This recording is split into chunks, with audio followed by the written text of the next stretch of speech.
On my lunch break, I saw my husband with our best friend inside my bathtub. So I locked them inside and called her husband to come over.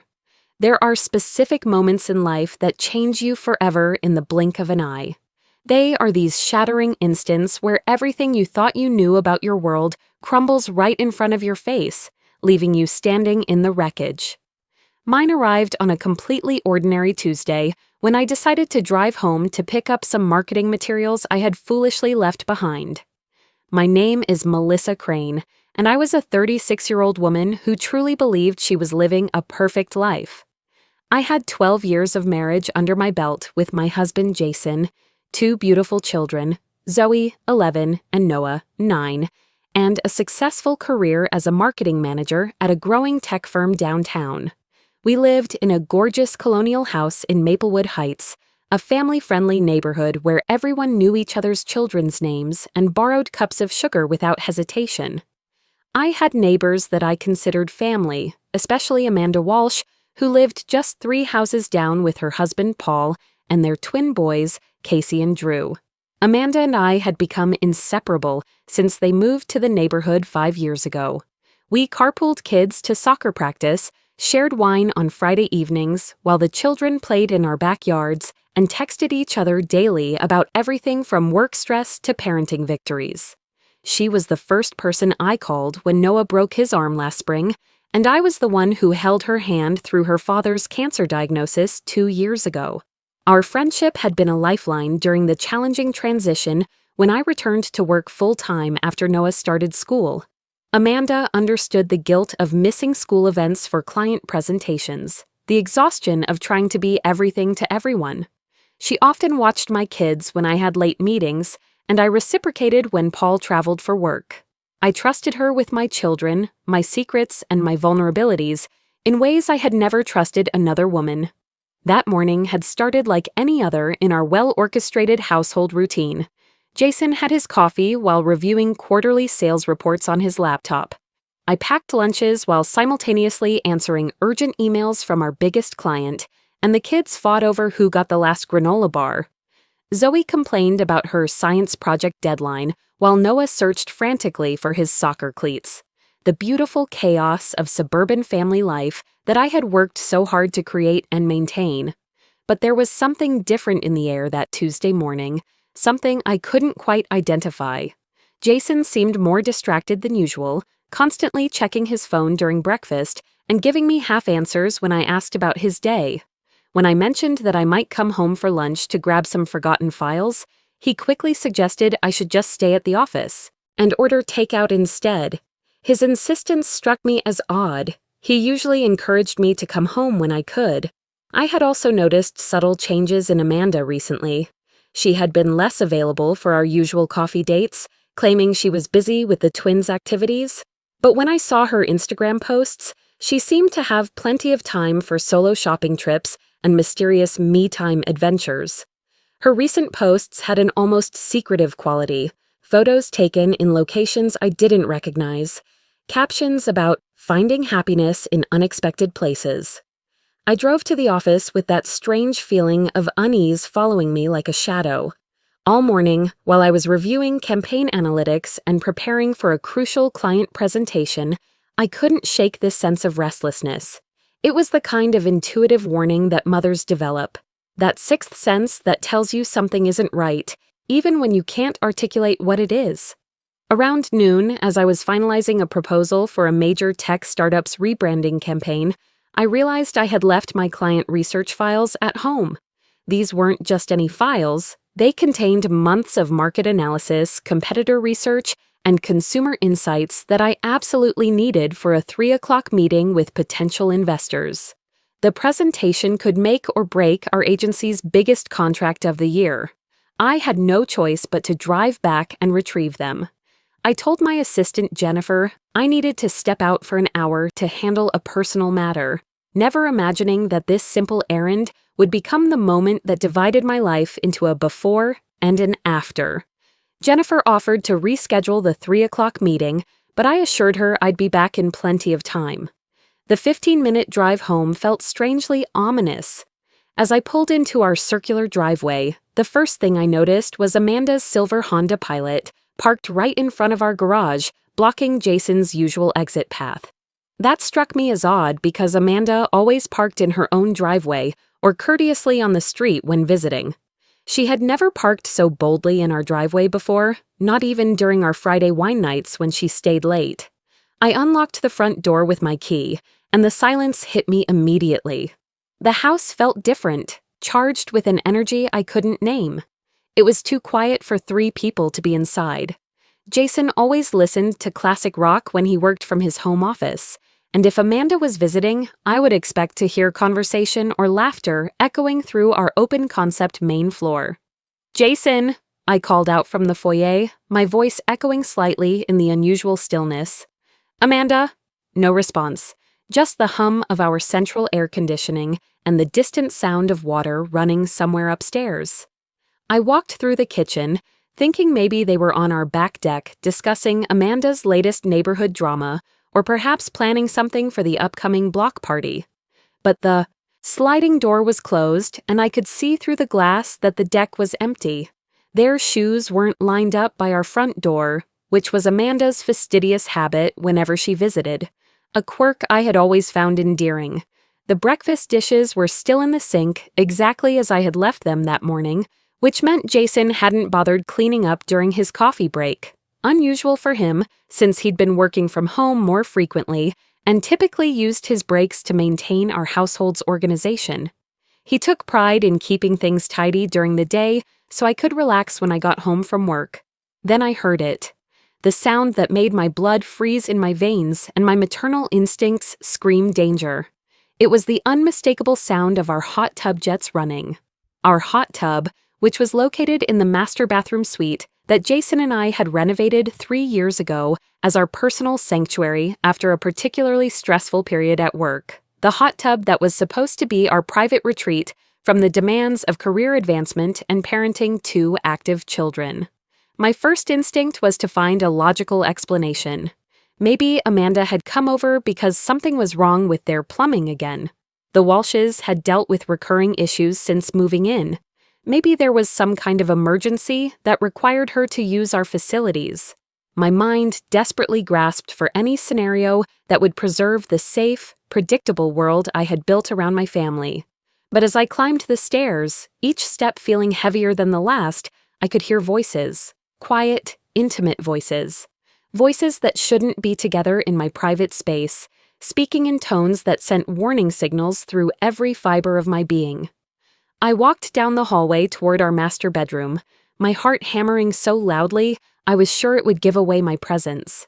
The door to our bedroom was slightly ajar, and through the opening I could see the soft glow from our bathroom where we kept vanilla candles around the hot tub for romantic evenings. Part of my brain screamed at me to turn around, to go back to the office, to pretend I had never come home.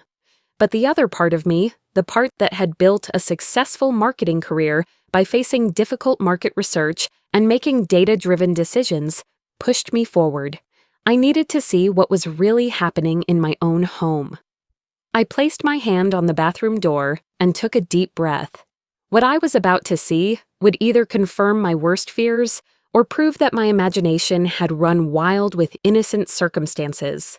Either way, I needed to know the truth. I pushed the door open gently. There, in the hot tub that Jason and I had chosen together, that we had saved for months to afford, that was supposed to be our escape from the world. There they were. Jason and Amanda, my husband of 12 years and my best friend of 5, naked and intertwined in a way that made their betrayal undeniable and devastating. They were so lost in each other that they didn't notice me standing there for several long seconds. I watched Jason's hands move over Amanda's body with a familiarity that told me this wasn't their first encounter. I saw Amanda kiss him with a passion that I hadn't seen from my own husband in months, maybe even years. The intimacy between them was unmistakable, practiced, comfortable. The water lapped gently around them as they moved together, completely oblivious to my presence in the doorway. Steam rose from the hot water, creating an almost dreamlike quality to the scene that made it feel surreal. like I was watching someone else's life implode instead of my own. The moment Amanda opened her eyes and saw me standing in the doorway, her face transformed from blissful abandon to pure terror. The color drained from her cheeks as reality crashed into their private bubble. "Melissa," she gasped, immediately trying to cover herself with her hands, as if modesty mattered now. Jason followed her horrified gaze, and when he saw me, he froze like a deer caught in headlights. For a split second, I saw genuine fear in his eyes. Not remorse, but fear of consequences. "Melissa, I can explain," he started, but his voice sounded hollow and unconvincing even to my ears. The words felt rehearsed, as if he had prepared for this moment. In that instant, something extraordinary happened to me. Instead of collapsing into tears or exploding into rage, I felt a strange, almost supernatural calm wash over me. It was as if I had stepped outside of my own body and was watching this scene from above, completely detached from the emotions I was supposed to feel.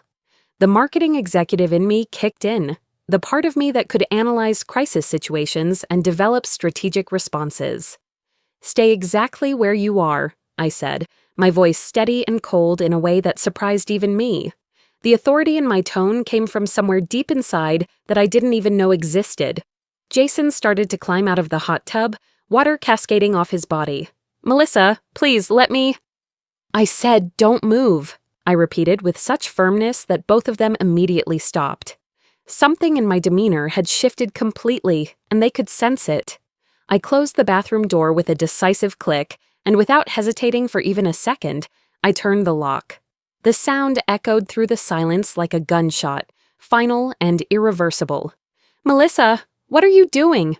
Amanda's voice was panicked now, muffled by the solid wood door between us. "I'm giving myself time to think," I replied, surprising myself with how controlled I sounded. "And I'm giving you both time to consider the full scope of what you've done to our families." I walked to my nightstand and picked up my phone with hands that were remarkably steady.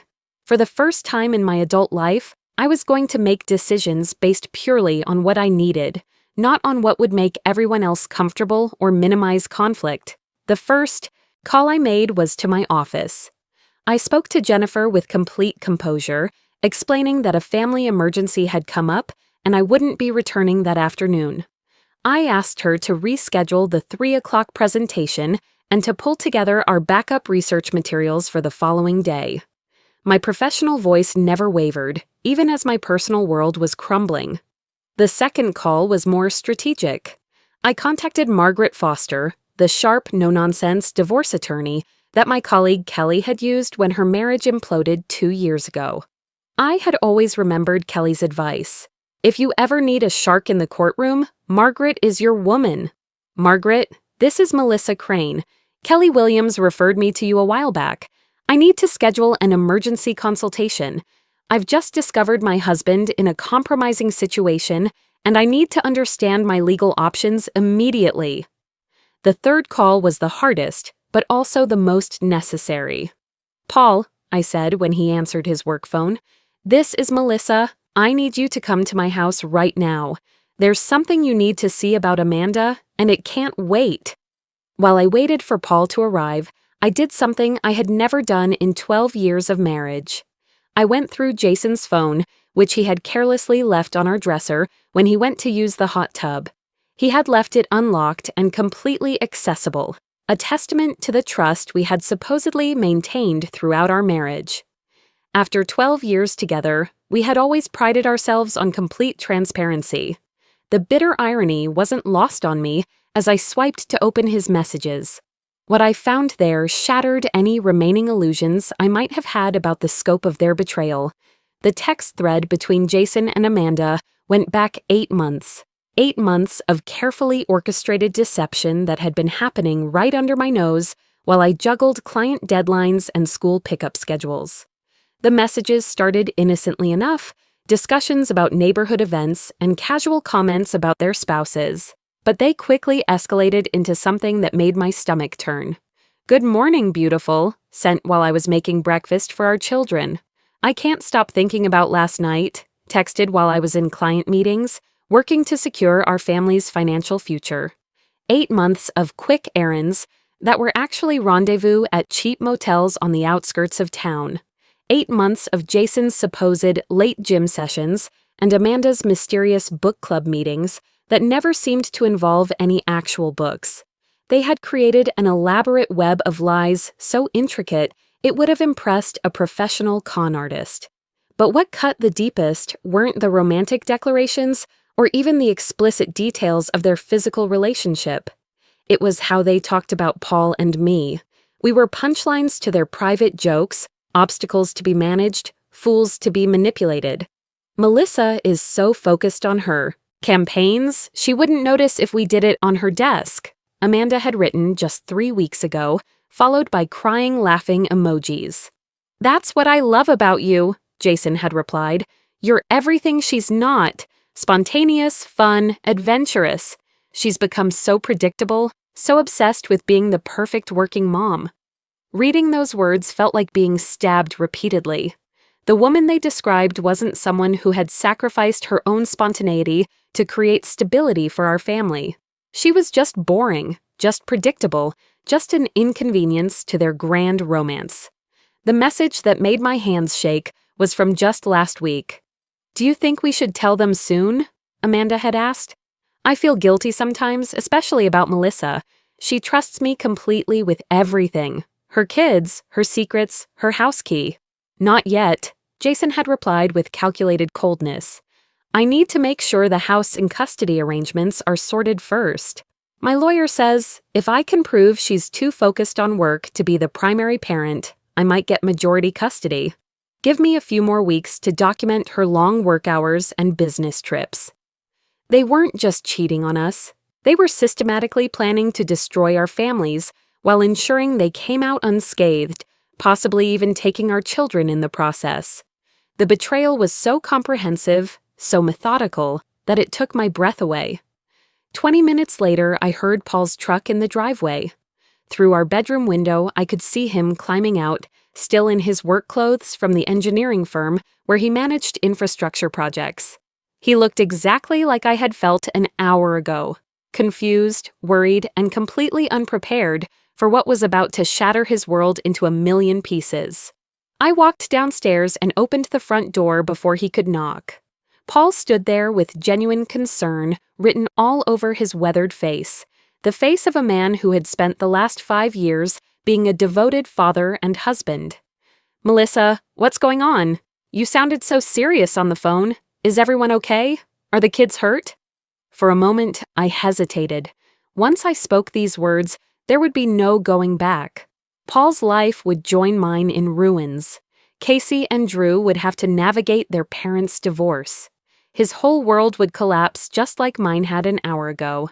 But he deserved the truth just as much as I had needed to find it. "Paul," I said gently, my voice steady despite the magnitude of what I was about to reveal. "Amanda is here with Jason. I found them together in my hot tub. I've locked them in the bathroom upstairs." I watched the words hit him like a physical blow. His expression shifted from confusion to disbelief, then to the same devastating recognition that I had experienced in that doorway. The color drained from his face as the implications settled in.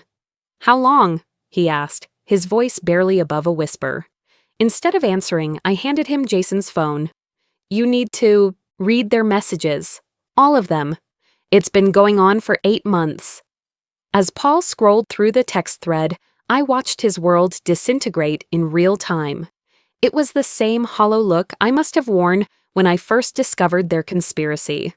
His hands trembled as he read message after message, documenting not just their affair, but their complete lack of respect for the people who loved them most.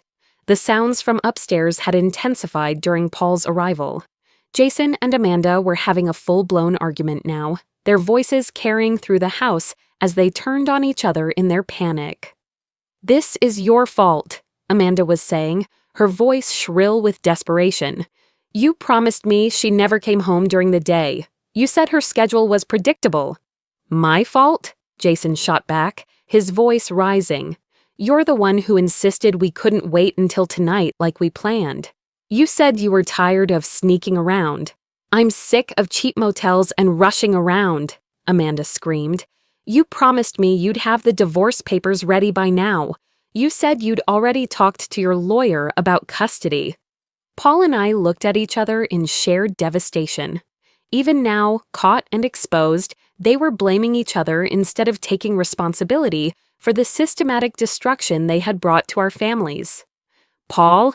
Amanda's voice called from upstairs, small and desperate now that she realized he was here.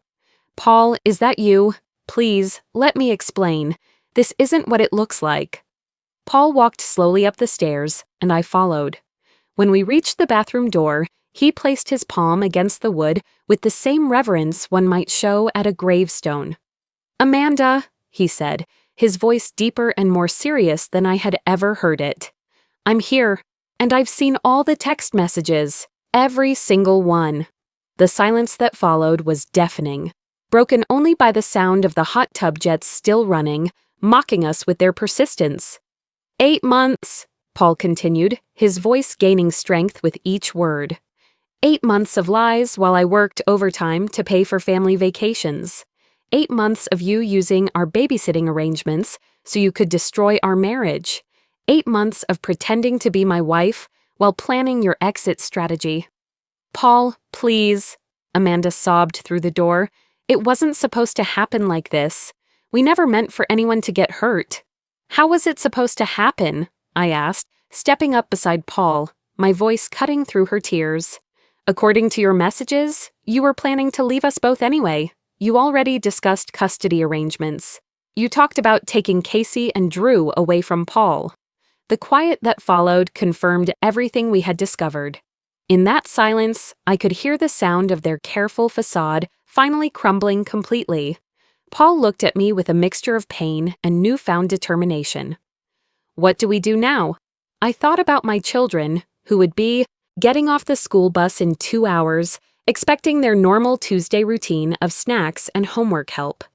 I thought about Zoe's science project that was due tomorrow, about Noah's soccer practice Thursday evening. I thought about how this revelation would ripple through their young lives, changing everything they understood about family and trust.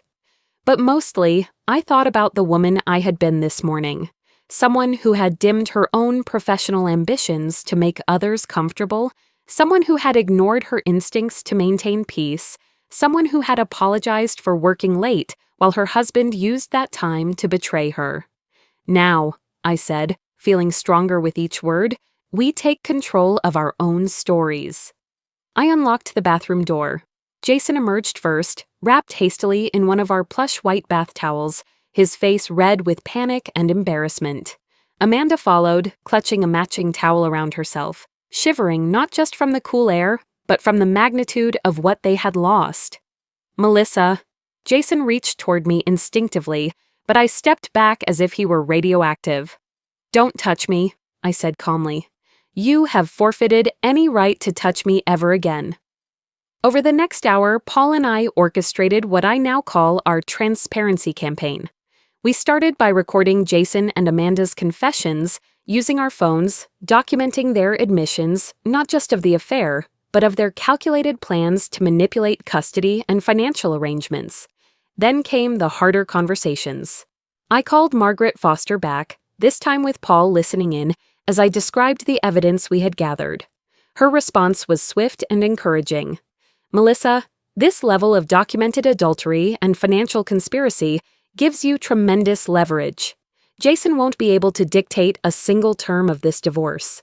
Paul contacted his own attorney, who was equally optimistic about custody arrangements given Amanda's documented willingness to uproot the children for her affair. We called our respective workplaces. I spoke to my boss, explaining that I was dealing with a family crisis, but would be back tomorrow, more focused than ever. Paul took several days of personal leave to handle the immediate legal and childcare logistics. The most difficult calls were to our children's schools. I spoke to Zoe and Noah's guidance counselor, preparing them for the emotional support our kids might need in coming weeks. Paul had a similar conversation about Casey and Drew. Then came the community notifications. We decided that controlling the narrative was crucial. Better for the truth to come from us than to let gossip and speculation run wild. I called several close neighbors, including the school carpools we shared, explaining simply that Jason and I were divorcing and that Amanda's family was also going through changes. The ripple effects were immediate. Within hours, my phone was buzzing with supportive messages from other mothers in our neighborhood, many sharing their own stories of betrayal and recovery. The solidarity was unexpected and deeply comforting. Amanda's mother called that evening, devastated. "I knew something was wrong," she confessed. "Amanda has been so secretive lately, so distant from the boys. I feel like I failed her somehow." Jason's boss called him directly after I provided documented evidence of his fake sick days used for affair meetings. The conversation was brief and professional. Immediate termination for ethics violations. 6 months later, as I write this portion of my story from my new downtown condo, I can see how dramatically my life has changed. The divorce was finalized quickly. Jason's documented infidelity and financial conspiracy left him with minimal negotiating power. I kept the house initially, but chose to sell it and downsize, using the equity to secure my children's college funds and my own future. My career flourished in ways I never expected. The confidence I gained from handling my personal crisis translated directly into professional boldness. I negotiated a promotion to senior marketing director, leading our agency's largest accounts and traveling to conferences I previously would have skipped to maintain family harmony. Zoe and Noah adjusted remarkably well, especially once they understood that the changes meant more quality time with a happier, more present mother. We developed new traditions, weekend hiking trips, cooking experiments, and honest conversations about relationships and trust. Paul and I maintained a supportive friendship that helped both of us navigate co-parenting successfully. He eventually started dating a kind teacher from Casey and Drew's school, someone who appreciated his devotion to his children and his hard-learned wisdom about authentic relationships. The most important victory was personal. I learned to trust my instincts again, to value my own needs, and to understand that my strength was real and had been there all along, waiting for the right moment to emerge. Last month, I ran into Jason at the grocery store. He looked older, worn down by the consequences of his choices. His relationship with Amanda had imploded within 6 months, unable to survive the guilt, shame, and financial pressures their actions had created.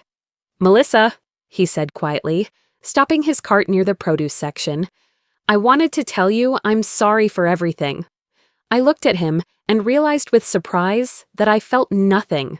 No anger, no love, no hate, just complete indifference. "I know you are," I replied, and I meant it. "But your betrayal was the greatest gift you could have given me. It forced me to discover who I really am underneath the role I was playing." Today, 2 years after that Tuesday that changed everything, I can honestly say that sometimes our worst moments become doorways to our best lives. To every woman reading this who feels lost in her own story, your strength is there, waiting. Trust it.